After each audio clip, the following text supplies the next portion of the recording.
Hello and welcome to Sharp Podcast, the podcast from SON Development, where we help you get better at the things you have to do so you can spend more time doing the things you want to do. Now, this is the second of our reshare episodes. This is where we're taking what I think are our best episodes, the ones that help our listeners make real change, and resharing them. For this one, I've picked the work-life balance episode. Now, this episode was first broadcast in March 2021. So we're now 2 years further along, and things like working from home, remote working, Zoom meetings, a 4-day week, mental health, these are all still really hot topics since the impact of COVID.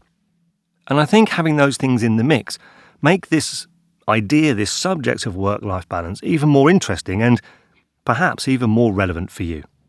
Whether you think you are getting good work-life balance or you feel a bit conflicted. In this episode, we looked at the whole subject. We asked, what actually is work-life balance? Is it really a thing? And if so, how do you get it? We discovered the impact on things like mental health, relationships, and getting better at the work stuff. I like this episode because there is a great insight from people who have really looked at this subject in detail. Oh, as well as the serious side, there's a fair bit of the less serious stuff, because balance is important in everything, right? So whether you are a brand new listener, and this is the first time that you've heard this or any of our episodes, if you are, welcome to Sharp Podcast. If you've listened to it before, a lot's changed in these last 2 years, and it might be interesting and useful to revisit this subject in the context of how the world is now, even only 2 years later. In any case, I hope you enjoy it. We like it. Hope you do. So have a listen again to episode 70, Work-Life Balance.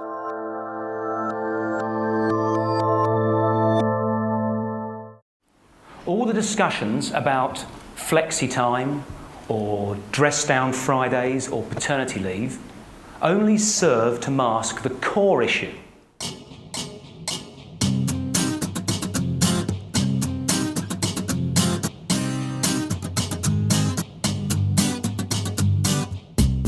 Welcome to episode 70.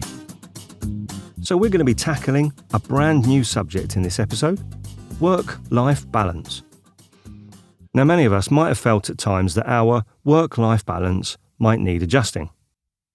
And before we get started, I just want to put a quick note in here to say that I recognise that right here, right now, in early 2021, there are many people who are not working, who are in difficult scenarios, and this episode might not be directly relevant to your situation if you're in that position at the moment right now from a work perspective, but you might also find benefits from the parts where we focus on the life side of the equation.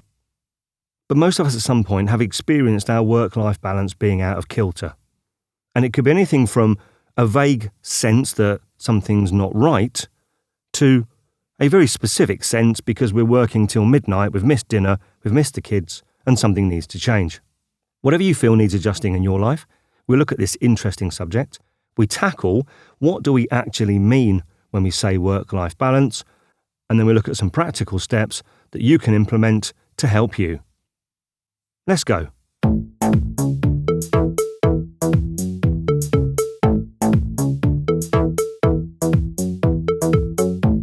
Okay, so there's lots of advice out there on how to get work-life balance, isn't there? There you go, the advice is out there. You don't need to actually listen to this episode, just Google it and do what Google tells you. Funnily enough, I did that and I discovered that there's a bit more to it. You see, there's lots of advice on how to get work-life balance, but what's less clear is actually, what is work-life balance? What does it actually mean? So here's a sneaky behind-the-scenes audio of me in the office starting my research when I Googled work-life balance. Okay, Google, work-life balance. What are you saying? So first one, Wikipedia. So Wikipedia says that work-life balance is the equilibrium between personal life and career work. Okay, so Wikipedia, you're basically saying that work-life balance is a balance between work and life. Yeah, not very helpful. What's this next one? The Mental Health Foundation. What are they saying? So they say that work-related stress costs Britain 10.4 million working days a year. A key way to protect your mental health against a potential effects of work-related stress is to ensure you have a work-life balance, okay? They've done a survey. Their survey, 1/3 of people have said they're unhappy about the time they devote to work. More than 40% of people are neglecting other aspects of their life. The more hours you spend at work, the more hours outside of work you're likely to spend thinking or worrying about it. Nearly 2/3 of people in their survey experienced a negative effect on their personal life, a lack of personal development, physical and mental health problems, and poor relationships and a poor home life. Okay, so it's clearly a problem, but again, that's not really helping us understand what it is. Forbes. So Forbes got an article here about the evolving definition. So the definition of work-life balance is evolving. They talk about millennials, burnt out and overworked, making workplaces millennial-friendly by adding games rooms and beanbags. I'm sure millennials are a bit more sophisticated than that. Flexibility, it's more than just working hours. So again, this is about time. Okay, they talk about a good work-life balance, making work feel like a second home. That's quite interesting. All right, well, look, I'm going to carry on doing my research. I'll put links to these articles in the show notes, but I'm going to do some more research to prepare the rest of the episode. So leave me to it, and when I find out what it really is, I'll share it with you in a few minutes. But first, I found out that Steve in the field has turned his hand to making radio adverts. He's got a new production agency, apparently, and he sent us a couple of examples. And he says that he's very proud of the audio quality, and he's learned some new accents. Right, let's have a listen. They're going to be rubbish. Leaky bath. Drippy taps. Boiler not working. Then you need a plumber. But if you want the job done right, you need a plumber with the most expensive tools. You know, it's a little known secret, but plumbing is actually really easy. And you can do plumbing in your spare time. All you need are great tools.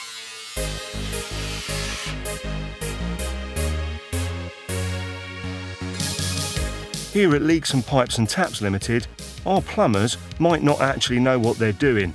You might even get a plumber who's on his first day. But it doesn't matter, because he's got a U87 pipe bender, the best in class.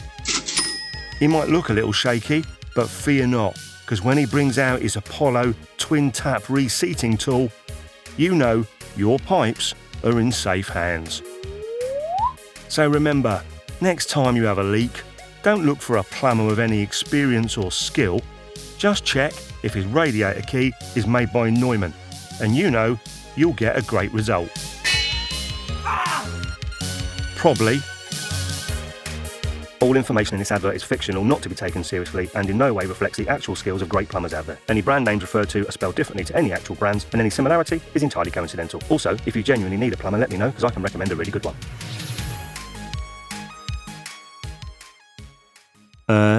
Right, thanks, Steve, I think. Anyway, back to the subject. So yeah, I did some research on work-life balance, and I thought that the first step in identifying the solution to anything is to be clear on what the actual problem is that we're trying to solve. It makes sense to me that if you can understand the problem, then you can identify an effective solution. And further down the line with my research, I came across a few TED Talks that give a different perspective on this problem of work-life balance. And they can help us see the problem in different ways. So with each of these 3 talks, I'm going to play a snip now in the podcast. I'll explain what I see are the key ideas, and then if you want to, you can watch the full talks after the podcast, ready to create your plan, because the links to each one will be in the show notes. So the first one is a nice piece by a chap called Nigel Marsh on his discovery about work-life balance. Now this talk is over 10 years old, but it's got 5 million views on TED. It is quite funny, and it's only 10 minutes long, so I'll put a link to the full talk in the show notes, but here's a snip. But all I learned about work-life balance from that year was that I found it quite easy to balance work and life when I didn't have any work. Not a very useful skill, especially when the money runs out. So I went back to work, and I've spent these 7 years since, struggling with, studying and writing about work-life balance. And I have 4 observations I'd like to share with you today. The first is, if society is to make any progress on this issue, we need an honest debate. But the trouble is, so many people talk so much rubbish about work-life balance. All the discussions about flexi time or dress-down Fridays or paternity leave only serve to mask the core issue, which is that certain job and career choices are fundamentally incompatible with being meaningfully engaged on a day-to-day basis with a young family. Now, the first step in solving any problem is acknowledging the reality of the situation you're in. And the reality of the society that we're in is there are thousands and thousands of people out there leading lives of quiet, screaming desperation, where they work long, hard hours at jobs they hate to enable them to buy things they don't need to impress people they don't like.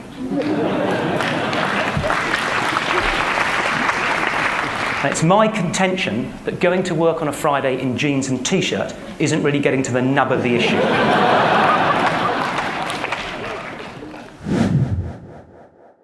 So as I said, there'll be a link to that full talk in the show notes for you to watch after the episode. What sticks out from Nigel's talk to me is that whatever this problem is, it isn't going to be solved by anyone else. You have to solve it. And that's a challenge. Any company that any of us work for has a priority to deliver some kind of outcome. And whatever we do in that company, we help them achieve those outcomes if we do more stuff to a better standard. And then the company does better, and so on. Which is generally good news, and it's unlikely that the company is going to tell us to stop doing things. Now, I remember when I was really young and new into the work market, I was keen to succeed. I wanted to win. I wanted to get promoted. And as a young person, I would have worked longer hours, or I'd give up more of my personal space or time to get established. Is it a surprise that many businesses are keen to take on young people? Or is that a coincidence? Maybe that's a different podcast subject. Anyway, as someone who isn't quite young anymore, my views are a little bit different now. I can see it from the other side. If what you're doing involves a degree of working from home, it's harder to have a clean beginning and end to the day. We don't have that actual journey to work. And that, combined with technology being always on, risks that the boundaries can become blurred. In his talk, Nigel describes that it feels like a conflict. And it's not just about balance, but that he says that there is a direct conflict between what a business might need from a person and what the person needs. Now, you may or you may not agree. Later on, we're going to hear from people that don't think it's that big a conflict. But the key takeaway from this talk is how Nigel refers to a possible solution. He says it's the little things and not the big things. And for him, the little things seem to be reading a bedside story and the significant number of times that he's aiming to have sex in one day. So, let's park Nigel's view for a minute, because before then, I want to ask you to consider a different perspective on work-life balance. Nigel clearly says there's a problem and the problem needs addressing. And the idea of balance, the word balance in the phrase, sets up an idea of conflict, doesn't it? By highlighting work as being in conflict with life and then trying to find a balance, we can get stuck. And this might explain why it's such a difficult problem to solve. Michael Walters talks about this in a TED Talk from 2017. Now, the view in this talk is different, and you might not agree with it, but I'd ask you again to watch the full talk at the end and decide what it might mean to you. I'll put a link to the full talk in the show notes, but here's a snip. So people come and talk to me a lot. We get coffee and they say, "What do I do? I'm really stuck." And I say, "Stop searching." And they say, "What? Stop searching?" I said, "Yeah, stop searching for balance." And they look at me and say, "You need to explain a little bit more." So that's what I want to share with you. I'm really passionate about this. Okay? I go to them and I say, you cannot separate your work from your life. So stop trying to balance it. Stop trying to break it out. They said, explain more. I said, okay. So I'm going to ask all of you, walk through this with me. So the theme in this talk is that work is life, that it's all part of what we do, that it is all life, and that for some reason we set up this arbitrary conflict between work and life and the balance. And that's interesting because if you think about it, what else is there in life? You've got things like exercise, family, hobbies. Try Googling the following things: exercise, life balance, or family, life balance. Try Googling hobby, life balance. What's quite interesting is the majority of the responses you get are about work-life balance. So, work-life balance is a sticky idea. The idea that work is something that you do that is at odds with your life. I don't think we can just dismiss it, as Michael suggests, but we could change a bit of our perspective. I think that the root cause could be, in many cases, that we're not spending too much time doing work. It's that we're spending too much time doing something that we're unhappy with that happens to be work. Now, that might sound obvious, but I do think there's a subtle difference. The whole premise of our podcast is that we help you get better at the stuff you have to do so you can spend more time doing the things you want to do. I am guilty of creating that conflict. But, we live in the real world. There are going to be things that we have to do that we don't want to do. My view, if you have to do them, get good at them, do them well and fast, and then get back to doing what you want to do. So that's one view. There's another view. You might love work. You might want to do work. It might be your own business. You might just love the vocation you're in. But even if you love it, is it right to make it the only thing in your life? Whether you love your job or hate your job or something in between, I think there is a place to look at the whole picture and work out what balance means to you. So today, we've got working from home, we've got homeschooling, everything is mobile, everything from WhatsApp to TikTok to all sorts of stuff. It's easy to see how work is encroaching on time or our headspace, and that didn't happen before.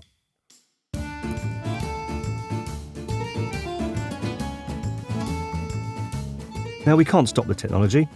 Probably wouldn't want to. If you're unhappy with all of this, you could change your job. And if you are unhappy, perhaps you should. But first, I think you need to decide, is it actually the job that's making you unhappy? Or is it what the job is stopping you from doing? Is there a way that I could actually do the things I want to do, but without necessarily changing the job? Now maybe not. But to me, it seems worth checking out before you make that big change of changing the job. When I first started doing this podcast, I felt that the day job that I was doing at the time wasn't giving me the opportunity to be creative. So I started the podcast and I treated that as an important part of my life. And that meant that I could get that creativity satisfaction, but I didn't have to change my job. And I think maybe it will help if we look at all the aspects of our life, not just work, but family life, the physical side. Because there's actually a lot more to it, isn't there, really, when you look at it? You've got your work life, you've got your family life, you've got the physical side, you've got the social side. So it seems, according to Michael Walters, the solution could be in about identifying what the relationship is between all of these things, everything that makes up your life, not just work and everything else. So you might say, okay, well, that's great, but what are the practical steps? What can I actually do? Well, don't worry, because I've got some ideas and I'll share them with you later. For the final perspective, if you can't change your work, can you change how you feel about it? Can we stop work from being the negative side in this work-life balance equation? So this brings me to our third TED Talk. This is my absolute favourite TED Talk. It's Sean Aker, It's about 9 years old now. It's got over 3 million views on YouTube. Again, I'll put the link to the full talk in the show notes so you can watch it later. But here's a snip. When I was 7 years old and my sister was just 5 years old, we were playing on top of a bunk bed. I was 2 years older than my sister at the time. I mean, I'm 2 years older than her now, but at the time that meant she had to do everything that I wanted to do, and I wanted to play war. So we were up on top of our bunk beds, and on one side of the bunk bed I had put out all my G.I. Joe soldiers and weaponry, and on the other side were all my sister's Milos and ponies and ready for a cavalry charge. There are differing accounts of what actually happened that afternoon, but since my sister is not here with us today, let me tell you the true story. Which is my sister is a little bit on the clumsy side, and somehow, without any help or push from her older brother at all, suddenly Amy disappeared off of the top of the bunk bed and landed with this crash on the floor. And I nervously peered over the side of the bed to see what had befallen my fallen sister, and saw that she had landed painfully on her hands and knees on all fours on the ground. I was nervous because my parents had charged me with making sure that my sister and I played as safely and as quietly as possible. And seeing as how I had accidentally broken Amy's arm just 1 week before,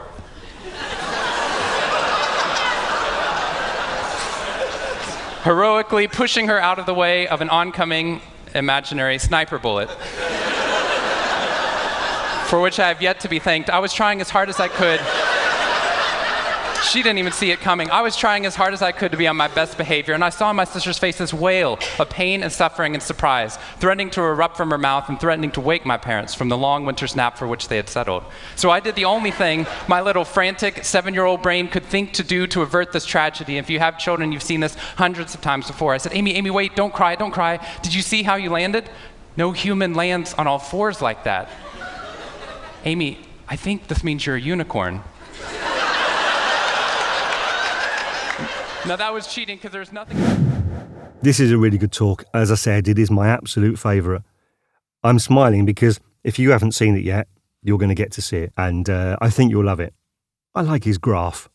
Anyway, Sean is talking about happiness, and he's essentially talking about reframing things. What he basically says is that how we feel about work, or anything, is a direct result of how positively we view things in general. And what he's saying is, don't change the view, but change the lens. Now, by the way, I think that when he talks about positivity, he's not talking about this wishy-washy, everything is great approach.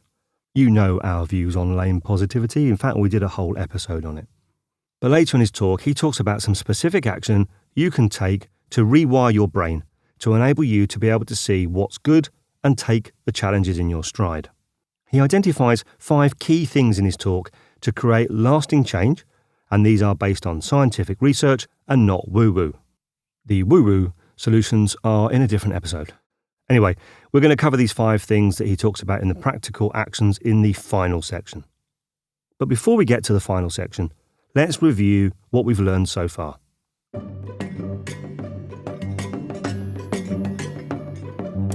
So we started by asking, what actually is work-life balance? We dismissed some unhelpful suggestions about time because it's more than that.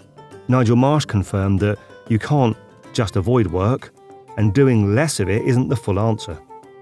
He identifies that it's about what you do with the life bit. He talks about the story of his son going on the swings, having a pizza, being read a bedtime story by him, being described by his son as the best day in his life. He also said that companies are not going to solve it for us. So if we feel like we've got something missing, then what he's saying is that we've got to sort it ourselves. And he identified the little things. Be clear what they are, because they lead to the big things. What little things could you do in your life that would make you feel good? Then we had Michael Walter's talk.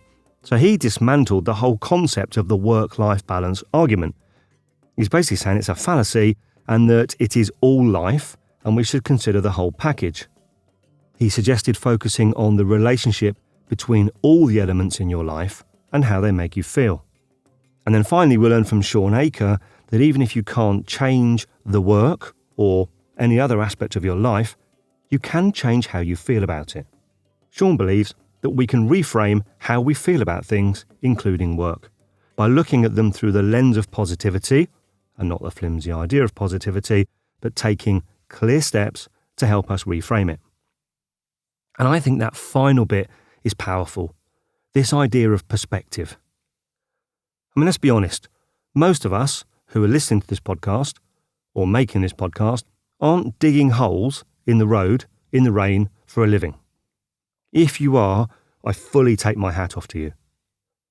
But the reality is that for the vast proportion of people who listen to a podcast like this, if you're working, you're probably doing something relatively safe in an environment that's okay, that's not causing you a great deal of personal hardship.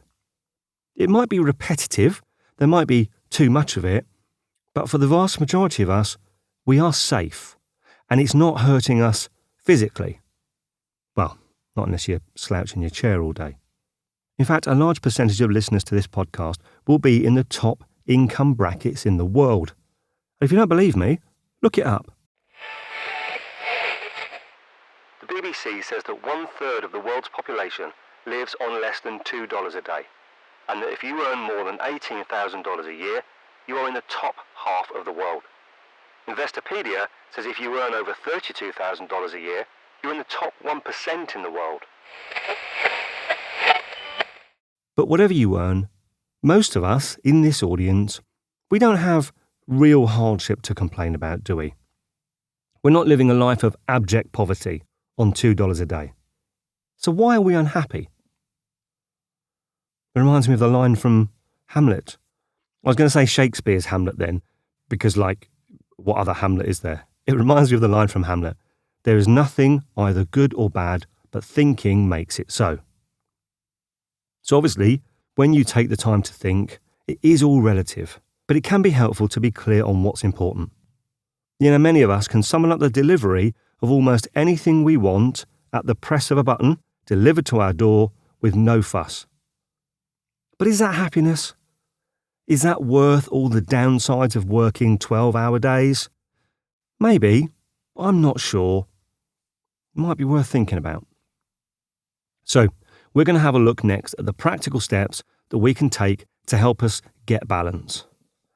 Now, I feel a bit like things have taken a bit of a gloomy turn. I tell you what, let's listen to a bit of nonsense to cleanse our palate.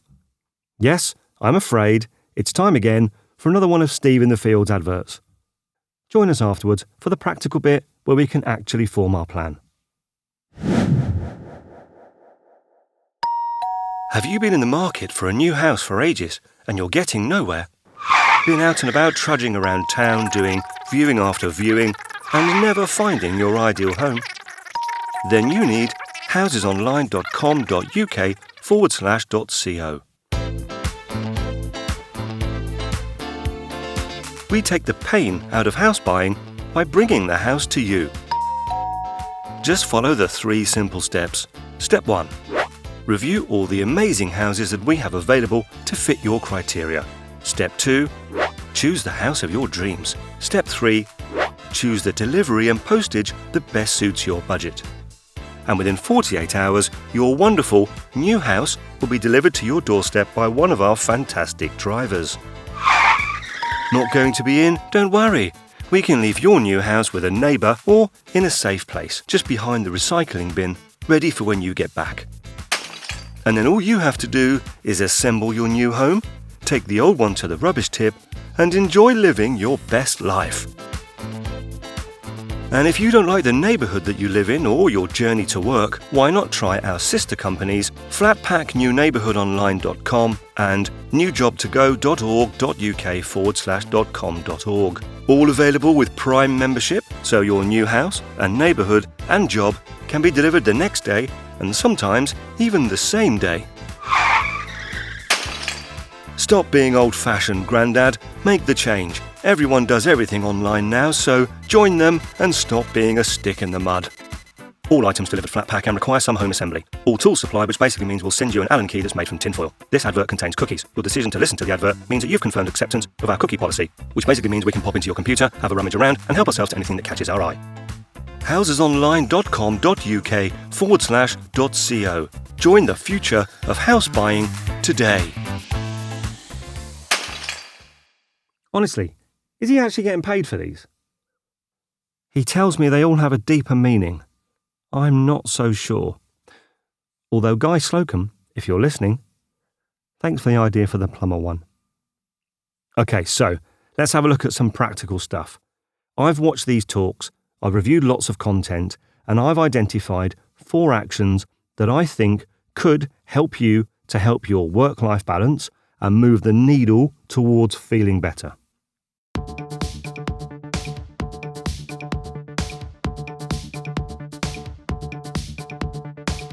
The 4 things are: change perspective, take stock, set goals, do the little things.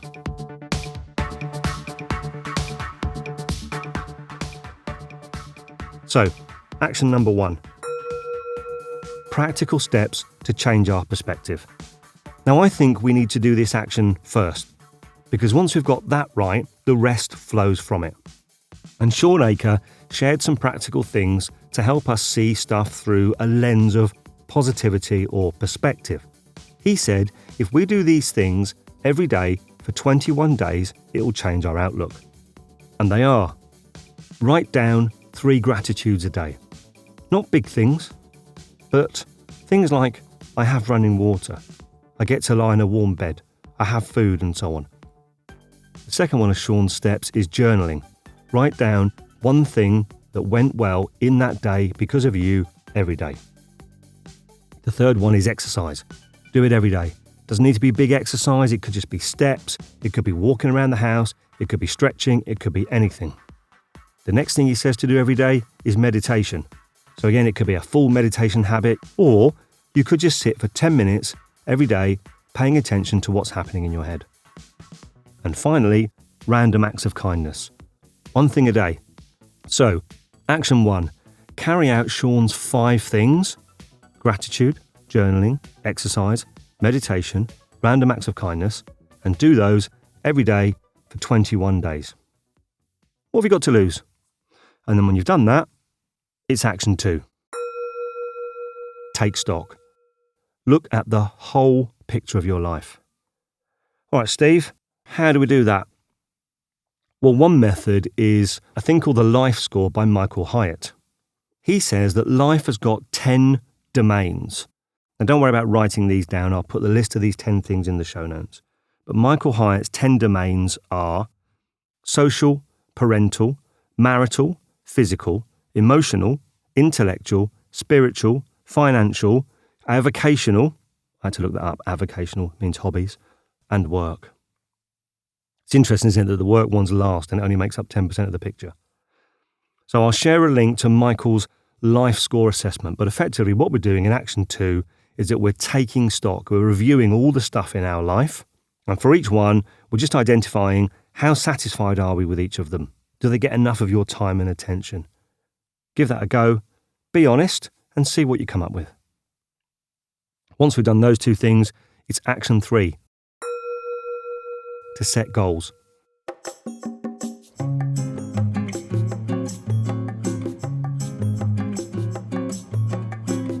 And this is just for the key ones that you want to move forward. Just pick 2 or 3 things that you want to move on first and most. You can come back to the others later. So how do you set goals for some of this life stuff? Well, here's a few examples. The parental one, you could set a goal for your relationship with your kids. So we have actually set a goal, which is, what do we want our relationship to be like with our kids? Hobbies. If you were doing a hobby that you really got a lot from, what would that look like? When would you be doing it? How often? Financial, it's a bit more straightforward. You can set goals for, how am I going to pay off debt? Maybe just a small amount per week, per month, or how am I going to save a tiny amount? And the important thing when you set goals is to be specific. Here's an example from our actual list. We had the parental relational one, and I think that could be one of the hardest areas to set a goal for. So Liam, my son, he doesn't live in our house all the time. He splits time with his mum and us. And I want to have a great relationship with him. So I set a goal to identify what would a good relationship with my son look like.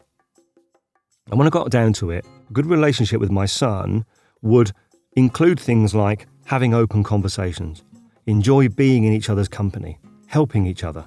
Those things describe some aspects of a good relationship. So that's action 3. Set goals for the key aspects of your life. Action 4, the last one. Once you've got the big goals set, identify the little things. So what are the little steps that you need to take to achieve the big goals? Coming back to the example with Liam, one of the things that we have as an agreement between us is that when he's at his mum's, I'll video call him every night round about 7 o'clock and we'll talk about the day, what do we have for dinner, we'll pull faces at each other, whatever. It doesn't really matter. In that situation, the little thing is the video call, but it's non-negotiable. So for me, the little step to take to deliver the bigger goal was ensure that every night I make a video call with him and that I don't fail. I've decided it's important because I'm really clear on how it can help with the important goal of having a good relationship. I'm clear about what the little actions are, and then I make sure that I do them when I've planned to. Now, I'm not telling you should do what I do. I'm just giving you examples of, it might feel a bit difficult to understand, well, how can I set goals for this stuff? But it can be done. So that's action 4. From the big goals, set little actions, measure them, make sure they're relatively easy to do, and prioritise them. If we want to tackle this area of work-life balance, I think what we've learned is that it's actually about tackling life first, raising the life side of the seesaw, the life side of the scales, back up in importance. And it seems to me that these 4 actions could make a difference. So just a reminder, number 1, change your perspective with Sean's 5 daily things for 21 days. Number 2, review your whole life. How is it going? Really? Number 3, set goals for your whole life, relationships, financial, and so on. And number 4, the little actions. What are the little actions that support the big goals? Be clear on what they are and measure your progress on them. Something else I've learned is that measuring the progress, whether your progress is good, bad, or indifferent, that's actually where happiness comes from. In spite of the fact that I might have good days, I might have bad days, overall, I'm moving in the right direction.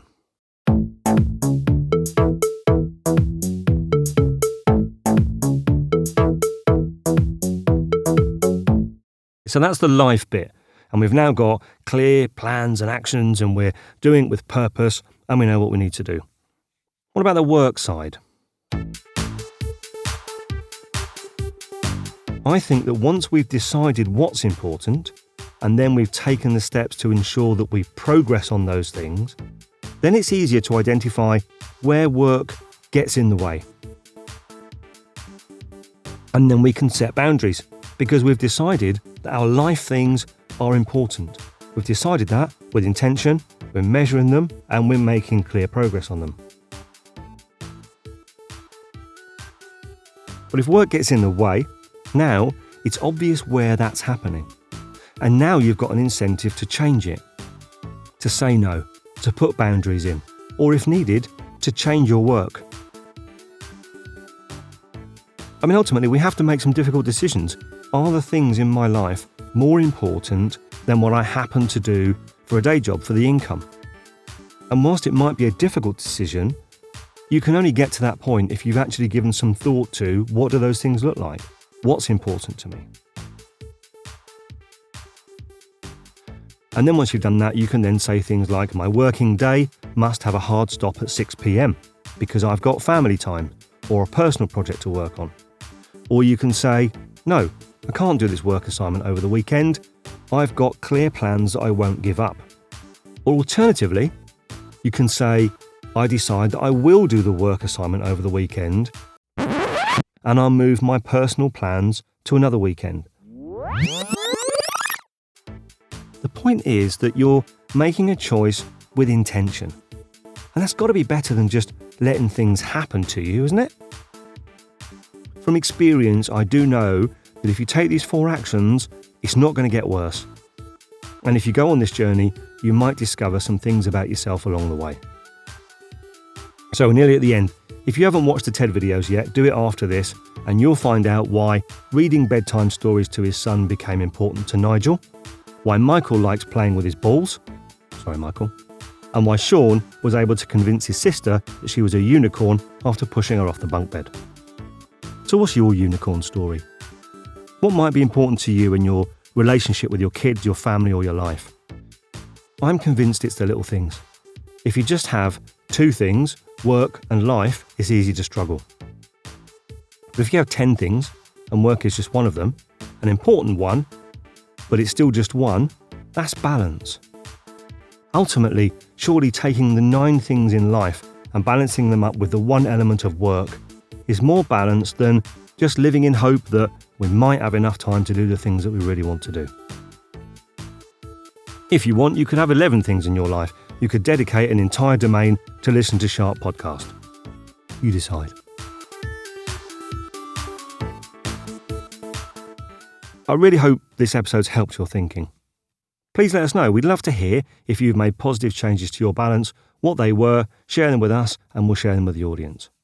That's it. Enjoy, have fun.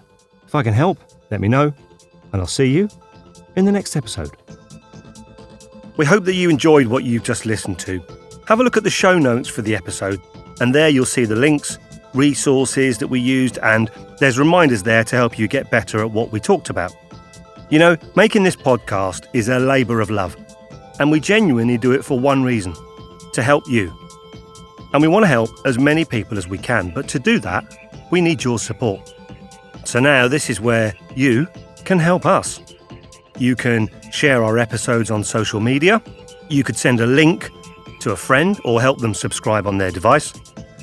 And another free way you can support is to give us a 5-star review on Apple Podcasts or your podcatcher app. Thanks for your help. It's really appreciated.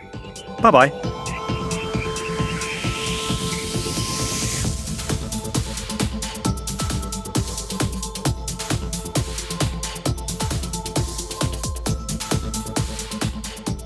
Companies and schools, the very first thing they said to never do is to start your talk with a graph. The very first thing I wanted to do is start my talk with a graph. This graph looks boring, but this graph is the reason that I get excited and wake up every morning. And this graph doesn't even mean anything. It's fake data. What we found is